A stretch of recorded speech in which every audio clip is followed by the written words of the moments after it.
ప్రభాస్ హీరోగా నాగ్ అశ్విన్ దర్శకత్వంలో రూపొందిన కల్కి 2898 ఏడీ సినిమా టికెట్ల ధరల పెంపు అదనపు షోలకు ఏపీ ప్రభుత్వం అనుమతి ఇచ్చింది. ఈ నెల 27 నుంచి 2 వారాల పాటు టికెట్ ధరలు పెంచుకునేందుకు వెసులుబాటు కల్పించింది.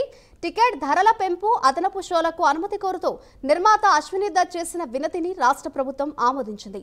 ఈ క్రమంలో ఏపీ ప్రభుత్వం కల్కి 2898 ఏడీ చిత్ర టికెట్ పై సింగిల్ స్క్రీన్ థియేటర్లలో ₹75, మల్టీప్లెక్స్లలో ₹125 వరకు పెంచుకోవచ్చని పేర్కొంది. దీంతో పాటు రోజుకు 5 షోలు నిర్వహించేందుకు వీలుగా ఉత్తర్వులు జారీ చేసింది.